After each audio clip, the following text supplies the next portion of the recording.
Ya, besok ketemu Ken. Bojonegoro. Bojonegoro. Ya. Campur sari karo komet. Oke.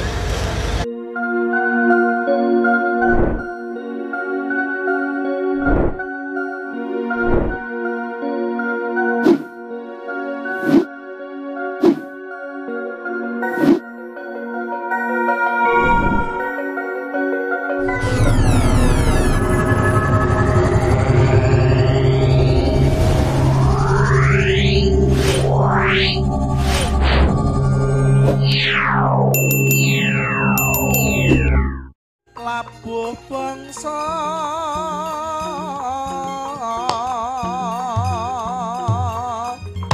hanjrah arum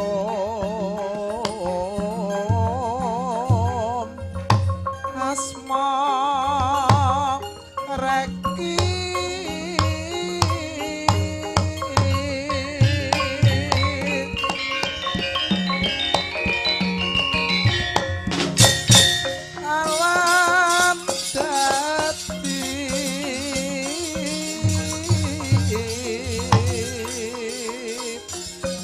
saksi sen prawira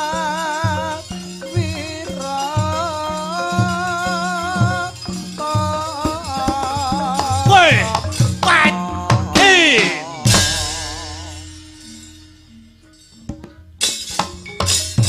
pa bos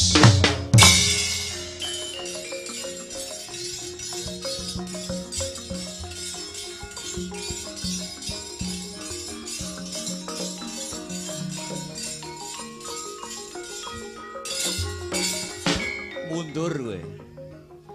Ora mundur yen durung dadi gotongan. Ya, bagus sumbarmu kowe. Wani ndilat wis abang ngemut wis gligen kowe. Pat lho. Nah, os. Ah, et. Nyah. At. Pa, wat. Oh. Wait. Wah.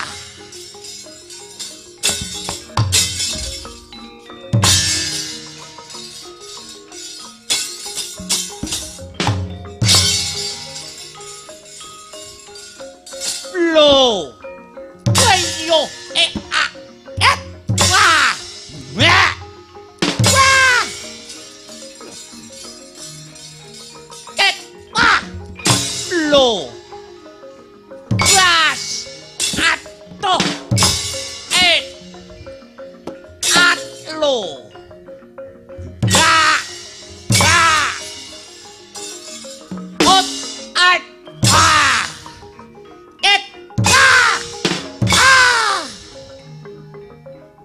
Wait! Whoa!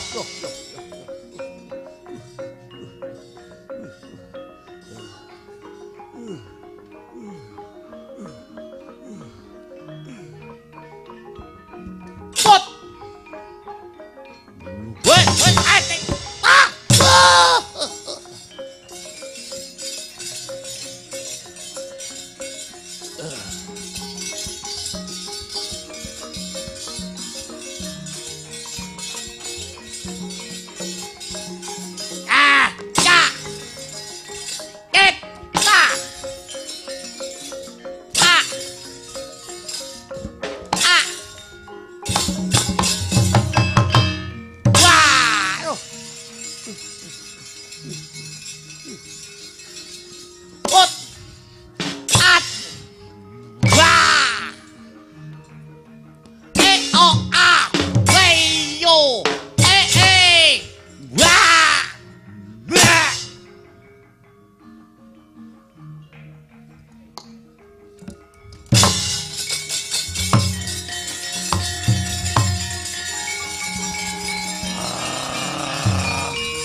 Loh, wedian.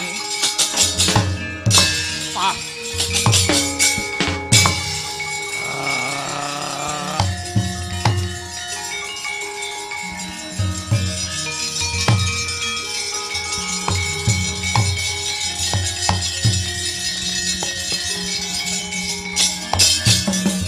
sumangkah anggrus-rus sumbar lindu bumi gunjing kumaludo kuntur ketuk wut ladalah dudu karepe dewi tinggal ganggang colong mlayu Anoman lan Antasena. Atut kaca mundur lehmu dadi ratu mudhuna saka dampar keprabon negara Pringgondani. Pringgondani ratune Brajadenta dudu Gatotkaca.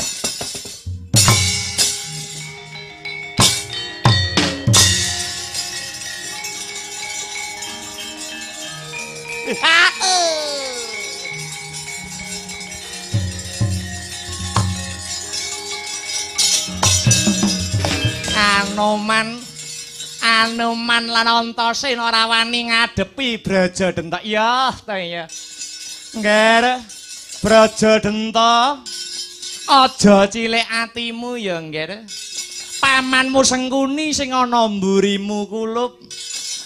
Tak dombani saka mburi patenana Gatotkaca tak pendawane, ngger.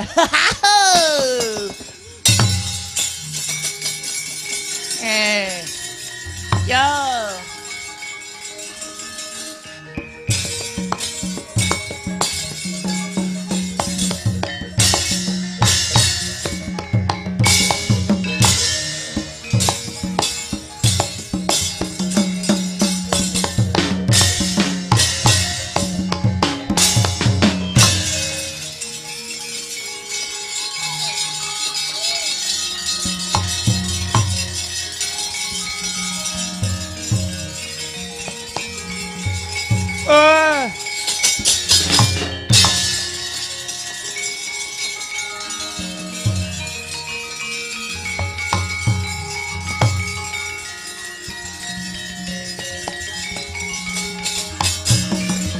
Manganjur langkuning angin gugur agraning arega. Gugur agraning arega guru gurnita kagiri kiri. Ing kala bendana mlayu-mlayu gawe kaget ana upum. Wala Kakang Brajamusti katiwasan yo Kang. Kakang Brajadenta ora karenan penggalihe babakan Gatotkaca arep pinilih dadi ratu. Malah saiki Kakang Brajadenta bakal mirang kampuh jingga gajah gelar bondan kang tanpa payung ya jagat ya dewa ya bathara. Kamangka Kakang Brajadenta biyen wis nyarujuki kalamun Gatotkaca kang dadi ratu. Sajake Kakang Brajadenta milik Hanggendong lali. Kala bendana piye Kang? Aku tak sowan ning Pringgondani luwih dhisik. Perkara iki bakal tak aturke Kakang Mbok Arimbi. Ya, sik ati-ati yo Kang.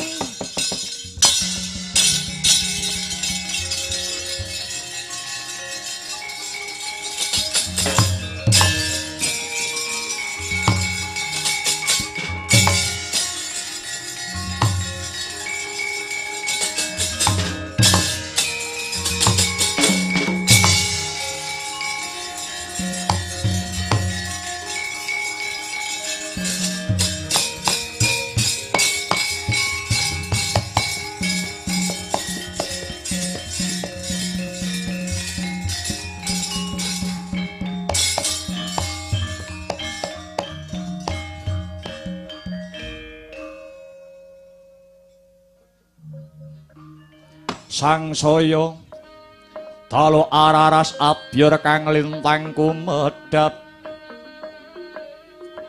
Disti sunyo tengah wengi ulum marang gandaning puspita karengyaning putyanira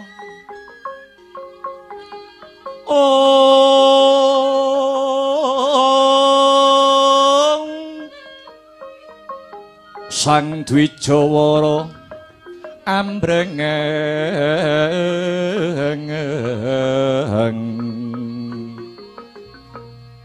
lir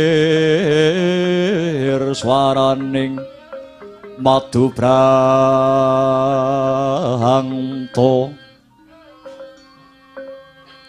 manung sungsarining kehembang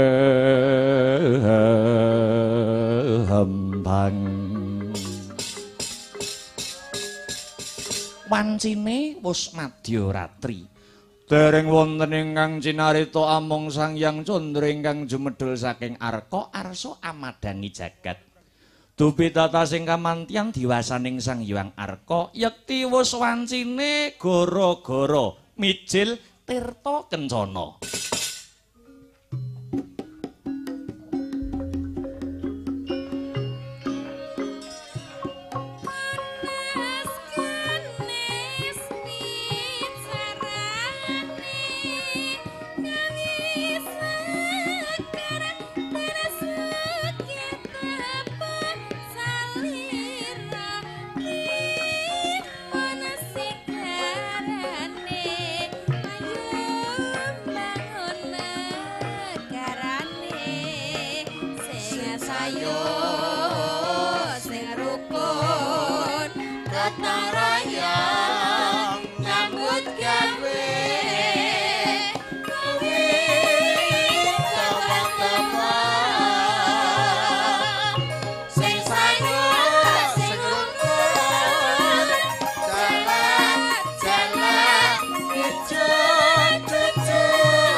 Sugir moyak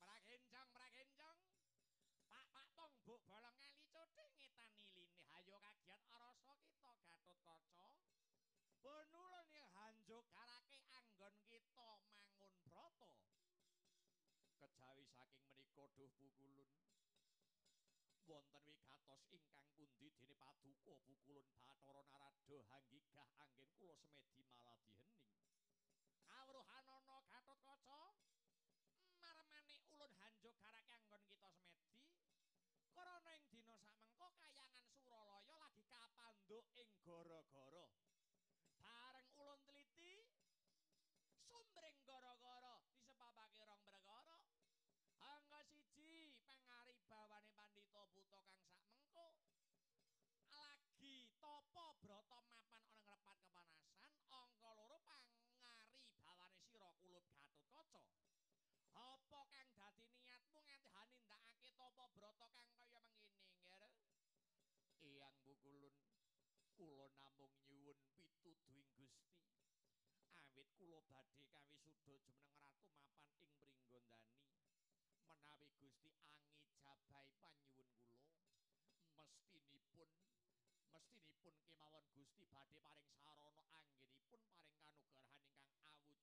kanugrahan ingkang awujudipun ilmu babakan kaprajan alah sajake sing kok suwun babakan kawruh kaprajan iki ana gandeng cenenge kelawan Pandhita Buta kang nendheng tapa brata punapa saestu makaten Pukulun ya mara coba munggah kayangan babakan Pandhita kang nendheng tapa brata ana ing ngrepat kepanasan sunana babakan kawruh kaprajan sendika hangestaken dawuh Pukulun Sikra kang pala tumingel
Pandhita Akarya wangsit pindha kumbang ngajab ing tawang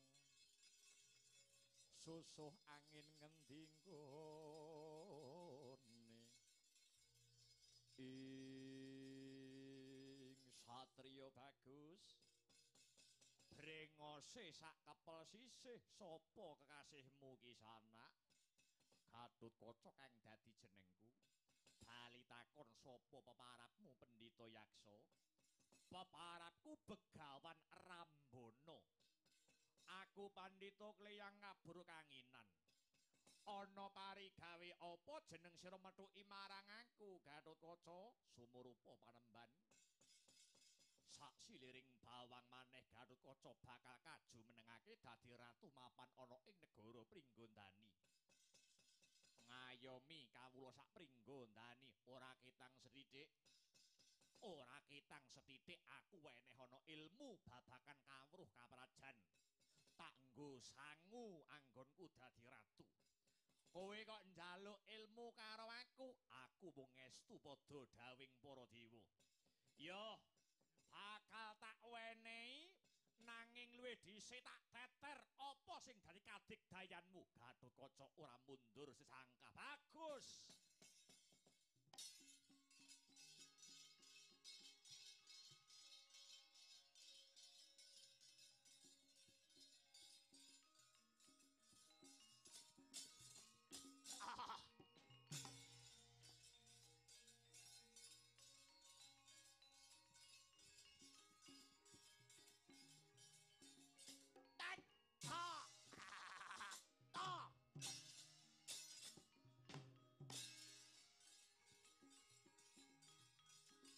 Ah.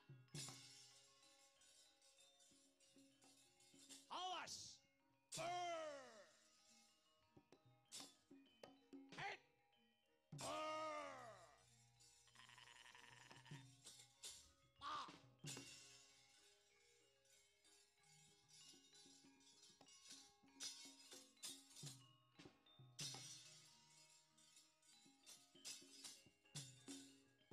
Brr! Oh! Oh! Hey! Ah! Oh!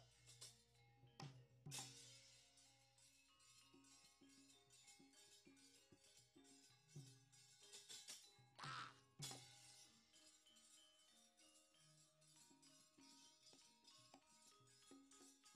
Ah! Ah! Oh! Ah! Ah!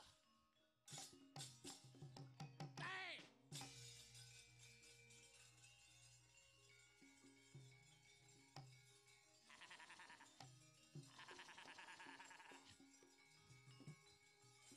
Hey! Lah ing kono apa mau? Adu tanding Begawan Rambono lumawan Dian Gatotkaca kocap. Begawan Rambono badar wujud sekawit. Eyangira Raden Gatotkaca nenggih Prabu Tremboko ingkang wus abadan sukma.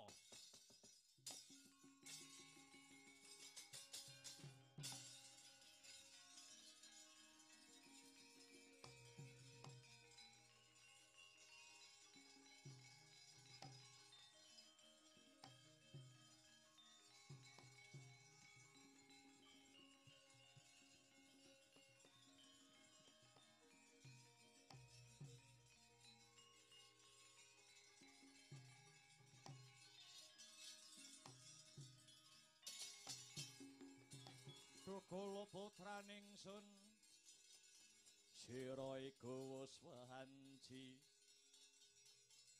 pisah lan jeneng ing wang ing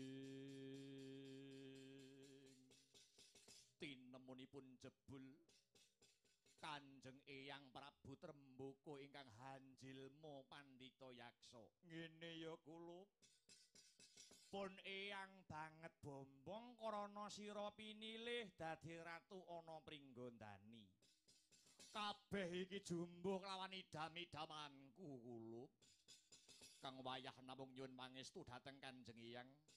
Keparenga Gatotkaca nyuwun kawruh kaprajan pinangka gegebengan kula Kanjeng Eyang. Ngene ya nggih.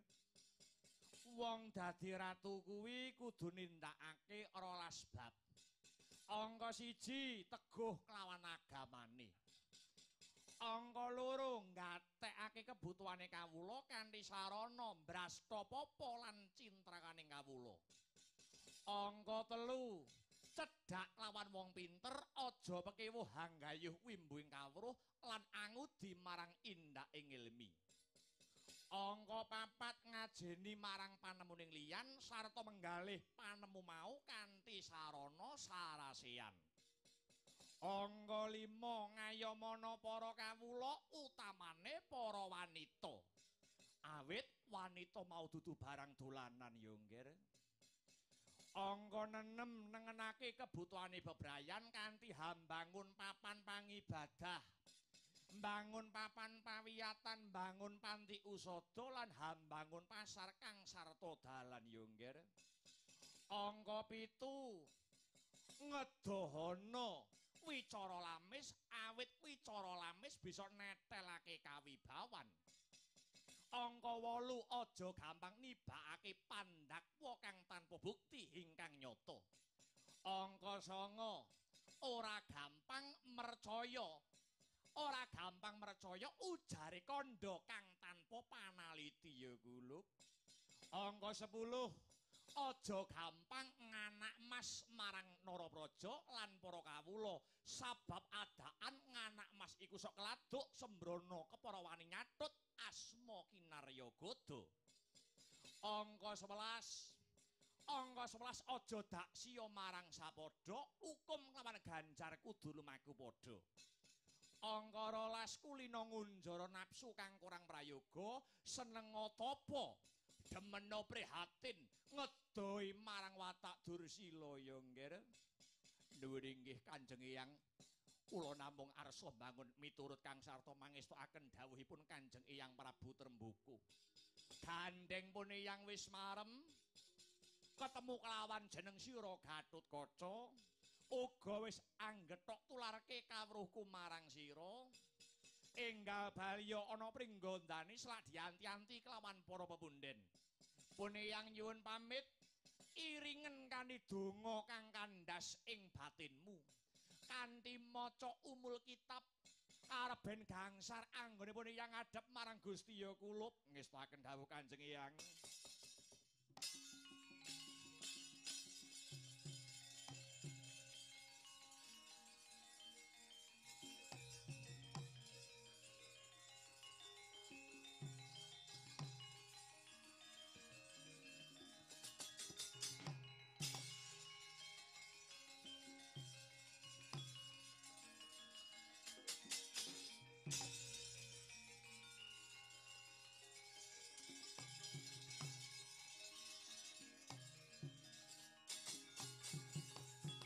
Merahina semubang iwang aruna kadinetraning anggorapuk sabaning kukila ringkane goro kaketara kiritunganing kung lerewu sing pini banco Gantya ingkang winuwus madeg negara Pringgondani wis pepak angge nyarsa hangadani wisudan ratu.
Ratune ratu utama patihe patih linuwe ing Gatotkaca kula wonten dawuh Kanjeng Eyang Prabu Mangsahpati dina iki nyuwuna pangestu karo ibumu Arimbi lan ramamu Werkudara lenggao dampar keprabon Pringgondani pun kaki kang bakal ngempiyake Kulup.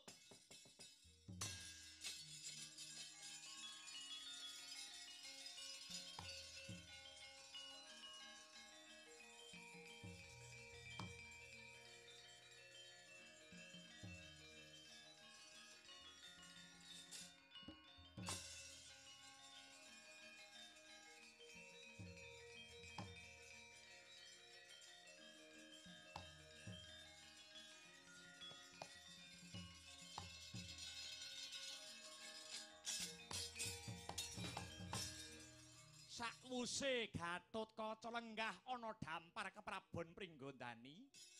Dina iki pun kaki kang bakal netepake lan angepyakake. Rehne wis sawetara suwe Pringgondani kumplang pasewakane. Lah dina iki wis ana kang minangka dadi pepayunge para kawula dasih pemimpin bocah nom. Ya isih trah Pringgondani. Tak tetepake ya dina iki Nalendra Pringgondani jejuluka Prabu Anom Gatotkaca. Biak biak biak.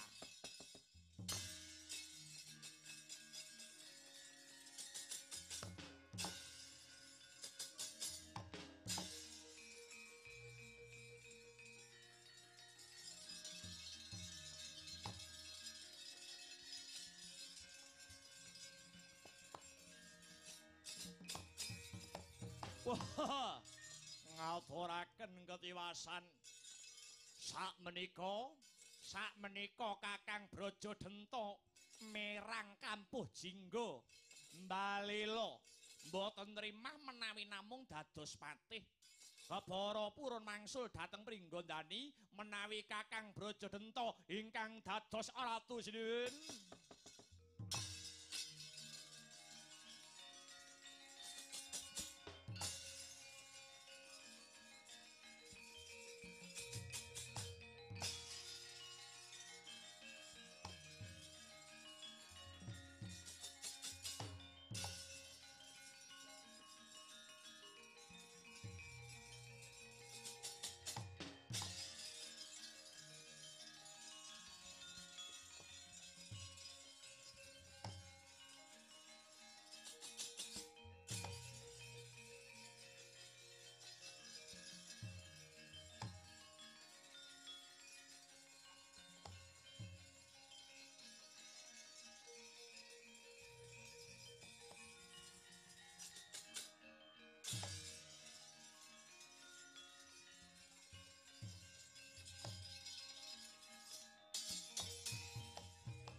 Nyata laruta sakehing gudha saguru kula yen atanamu tusa sang seri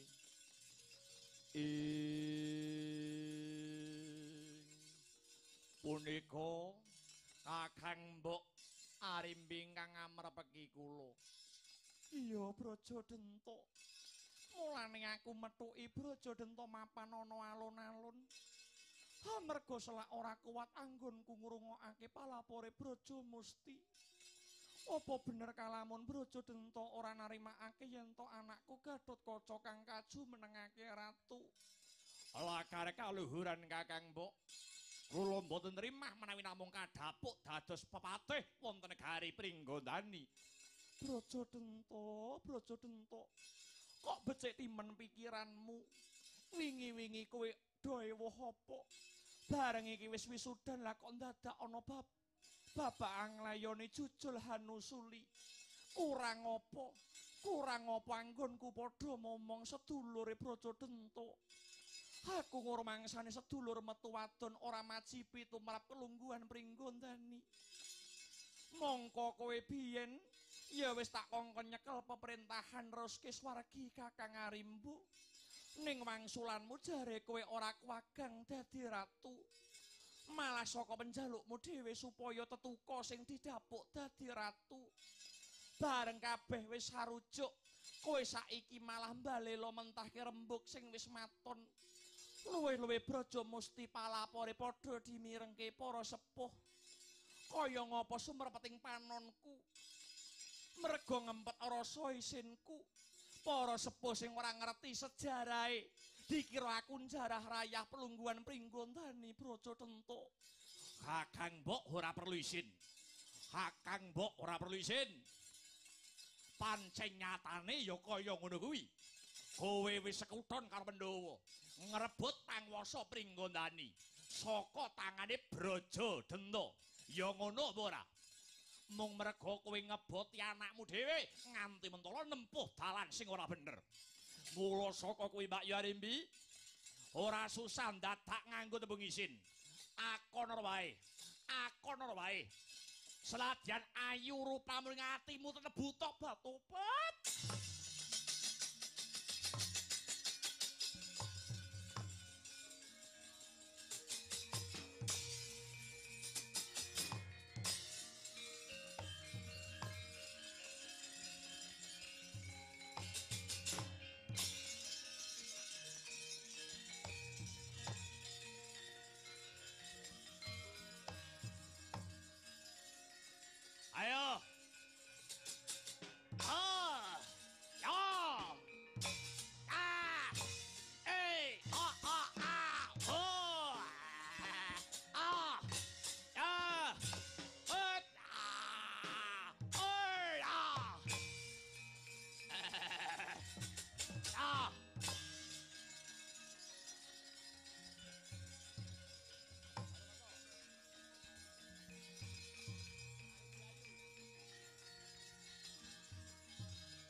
Brajadenta gawe wirang gawe isin.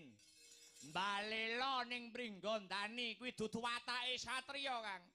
Iya, Kakang Brajadenta. Kowe aja rusak, ajak-ajak kowe aja dosa sing ngupaya kanca, Kang. Brajalamatan lan Brajawikalpa buta goblok, buta kemalan buadokan kowe. Isa mung micek karo gaglak. Ora iso mikir kanthi bening. Kowe kuwi ya kurbane para Pandhawa. Diapusi wong-wong Pandhawa ora nate krasa. Sing ngrusak Pringgondane iki malah pikir-pikir kowe, Kakang. Lati lan pakarti ora nyawiji, ucapmu karo batinmu geseh. Sing goblok dudu aku ya pekok iki kowe, Kang. Ora sah kakean gunem sing tanpa guna, Gatotkaca. Lakon tak lokke sak dosane. Ora sah nyumbare anak angger Gatotkaca. Kadang Braja musuh Kadang Braja. Lakon tandangan bangsa telek.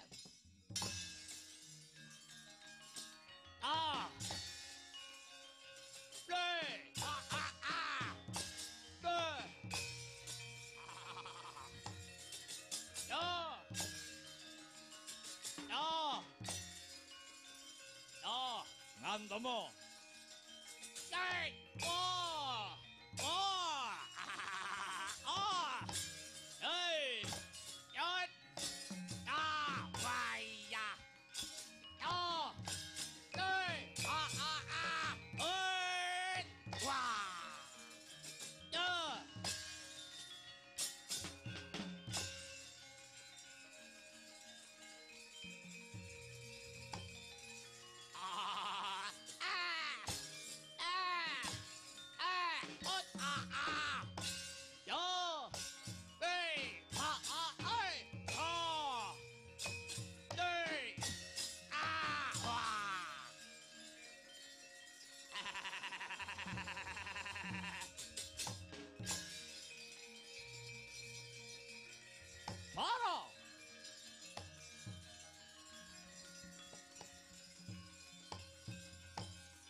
Josena piye? Genah gegeran kaya ngene kok. Kowe kok malah penak-penak ning kene lho. Sing perang kae sapa? Harimbi musuh Brajadenta. Arimbi kae apamu? Bojoku. Iya to. Wong genah bojone direwangi adus keringet adus getih lah kok kowe ora mbelani? Sebabe apa aku kudu mbelani Arimbi? Lho, iki rebutan Kamukten Pringgondani. Kamukten Pringgondani ben diurusi wong-wong Pringgondani dhewe. Aku wegah melu-melu. Aku gelem milik karo Prabon Pringgondani Brajadenta Brajamusti. Sak sedulur-sedulur pites mudar wingi-wingi. Negara Pringgondani ora usah taren karo Werkudara. Ben diurusi karo wong-wong Pringgondani dhewe. Lah nek bojomu cilik lara gedhe tumekaning pati, wong gelem urip kudu gelem mati. Mati kuwi wajib. Piye to ya? Angele. Guneman karo priyayi siji lho, Gong. Bojo e, Gong. Iya to. Nek aku bojo ya tak iman-iman aku. Bojo e kon gelut, bojo e kon merang. Aja tak kon perang bojoku dilirik-kirik tak beleh. Ngono mansaku. Labe coba gedulanan iki. Kresna kakangku perkara Pringgondani aja dipradulke aku. Gatot Kandapandang, aku wegah melu-melu ngisin-ngisini rebutan warisan.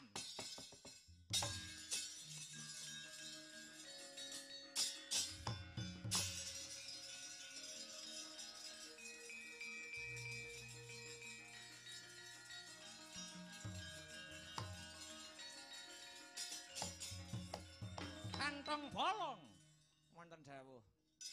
Jan-jane aku takon ngene iki mung kepengin ngerti sepira ta tulusing bebudene Ndaramu Werkudara.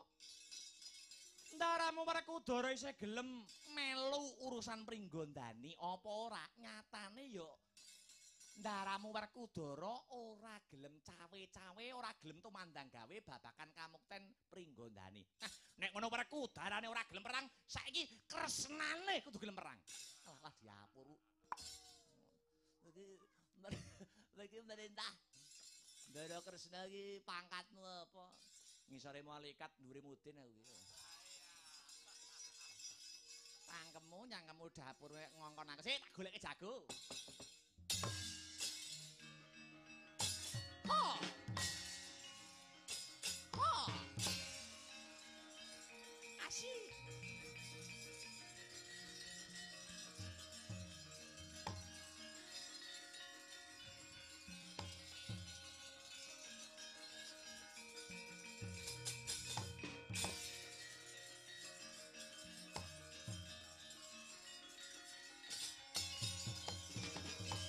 Jebul dadi ratu iki penak ya. Mung kari lungguh karo perintah saiki kowe tak takoni. Gatotkaca kuwi dadi ratu, kuwi ratune bangsa apa ratune kulawarga? Liripun kados pundi lho. Kabeh iki nggur ngenteni tandang kridamu. Sing iso ngarampungi perkara iki ya nggur kowe. Lah wong kowe ngerti kahanan kaya ngene kok mung meneng bae. Ibumu wae nganti perang gegempuran Gatotkaca elinga. Sing paring kamukten negara Pringgondani kuwi ibumu. Bektenana ibumu. Bektenana ibumu. Bektenana ibumu.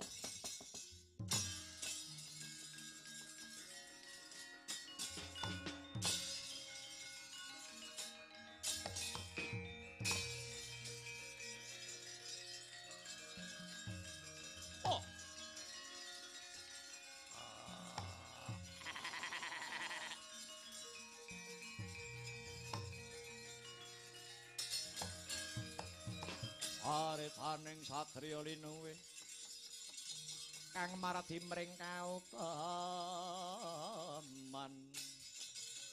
ing Paman Brajadanta paduka ampun ngantos damelingsem menawi paduka milik palungguhan Pringgondani monggo sak mangke Pringgondani sawetahipun kula borongaken Paman Brajadanta ora sah macak melas kowe. Kabeh iki iso dumadi merga akal julike wong-wong Pandhawa. Kalebu bapakmu. Merga Pandhawa iki nglungguhi negara Ngamarta, Pandhawa ngrumangsani Ngamarta kuwi negara cilik. Bisane gedhe kudu diblengket karo Pringgondani. Jare Pandhawa kuwi wong utama. Ning jebule Pandhawa ki wong serakah, dakah-dakah milik karo kamukten liyan. Kowe bocah wingi sore. Kowe bocah wingi sore durung iso apa-apa dikarbit dadi ratu mung merga saka Pandhawa pengen gedheke keprabone Ngamarta. Iya apa ora?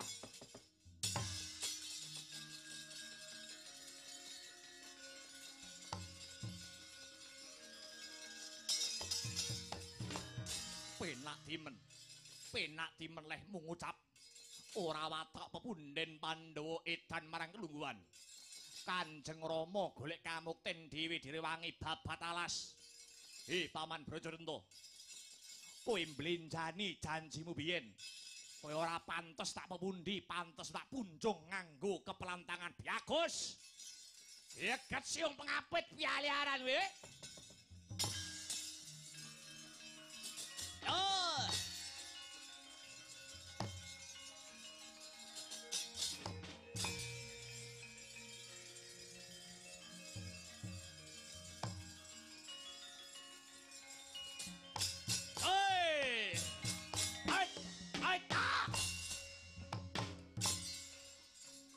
Panca boyo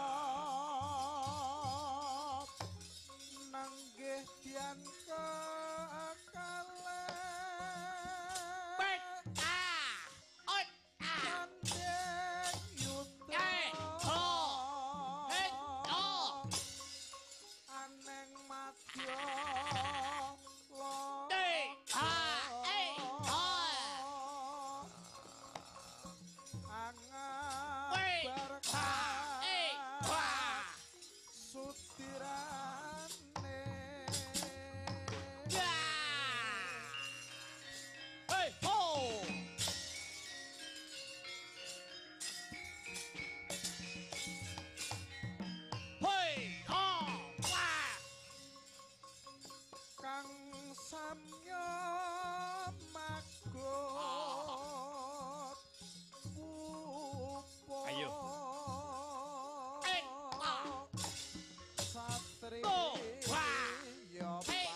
bekti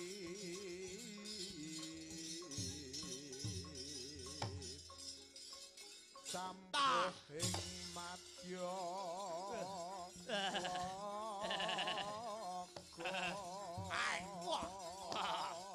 loh tanpa baik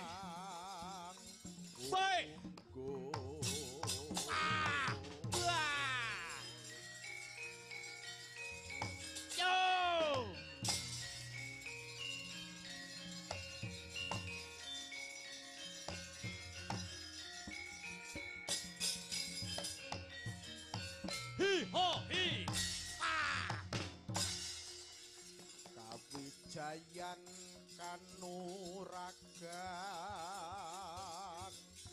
kasantikan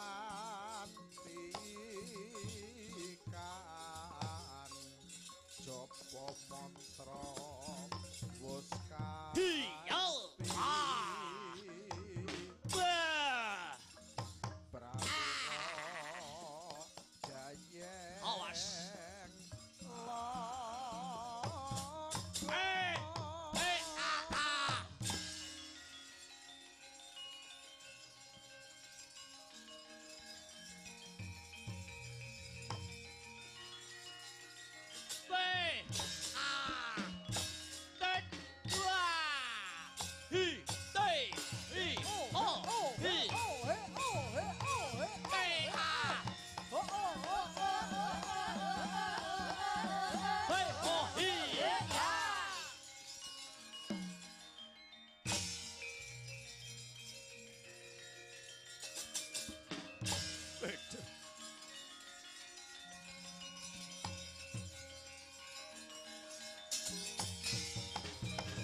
Ados pundi nger Paman Brajamusti abot rasane atiku paman aku perang mungsuh pamanku dewi ngaten mawon nggih nger kula melu sabiyantu kula badhe mlebet wonten epek-epek panjenengan ingkang kiring mekaten paman inggih mangke kula aturi namaaken dhateng Kang Paman Brajadanta nanging wanti-wanti weling kula nggih nger menawi mangke wonten kahanan ingkang hangidapi-dapi ampun kaget Gatotkaca kudu menang.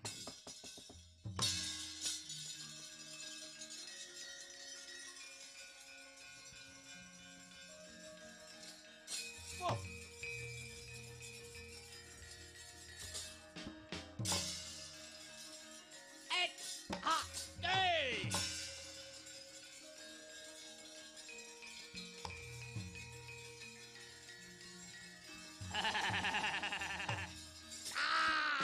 Wah. Ha.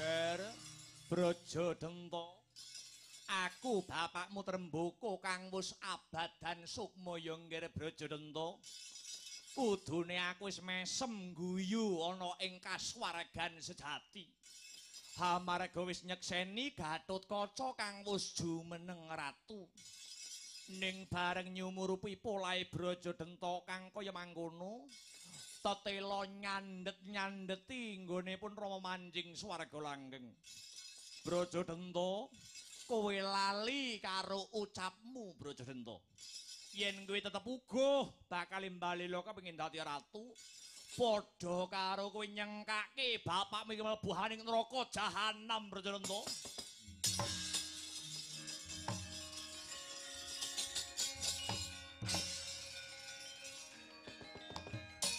Ben bideng maniri sang Gatotkaca kalian Raden Brajadanta nanging dupi midhanget swantenira Prabu Tremboko ingkang wis abadyan sukma kadya linala sanotot bebayune Raden Brajadanta rumangsa getun awit pangicuk-icukira patih sing nguni dupi lena risang Brajadanta tanggap sang Gatotkaca Raden Gatotkaca ngetok karosan kang pungkasan den tempiling kang paman ngagem astanira ingkang kiring gugur sang Brajadanta manjing ana astanira Sang Gatotkaca ing awengen.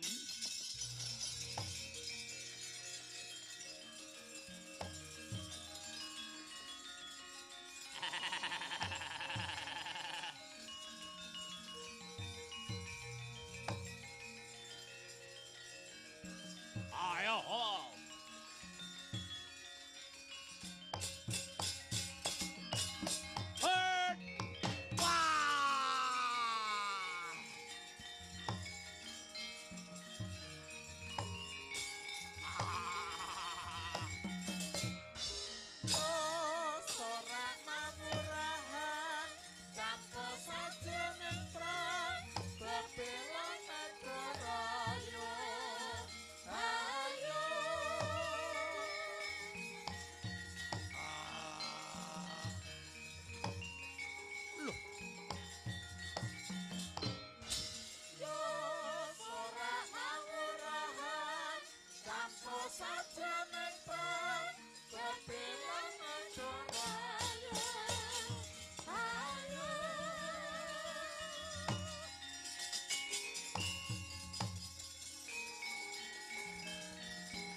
Gatotkaca aja kaget rasanira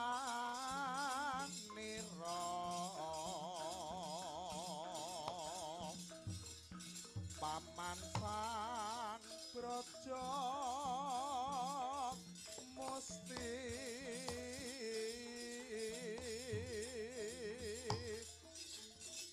paman braja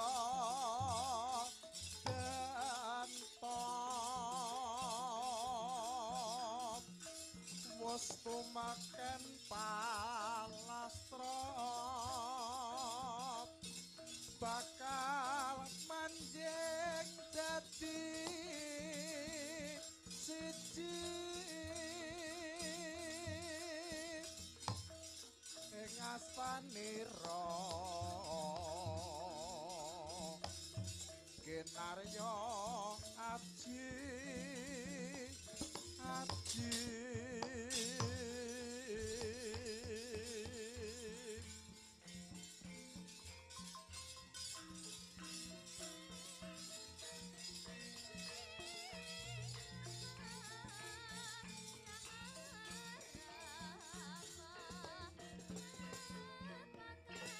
Waduh paman, ora nyono ora nglegiwu. Pamanku Brajadenta Brajamusti tumekaning pati manjing ana epek-epekku kiwa kang sarta tengen. Ya paman, tak eling-eling welingi paman Brajadenta lan Brajamusti kasekten kang wujute aji Brajadenta Brajamusti iki dados rana memayu hayuning bawana. Njejekake lakuning adil kang sarta ngayomi kawula sapringgondani. Muga bisa anyembuh guyub lan rukuning para bebrayan ing pringgondani ya paman. Serampagia amanguntung guyub milangoni rampa-rampa kapon siga sinenggaan nupiroko Serampagia amanguntung guyub milangoni rampa-rampa kapon siga sinenggaan nupiroko Hey!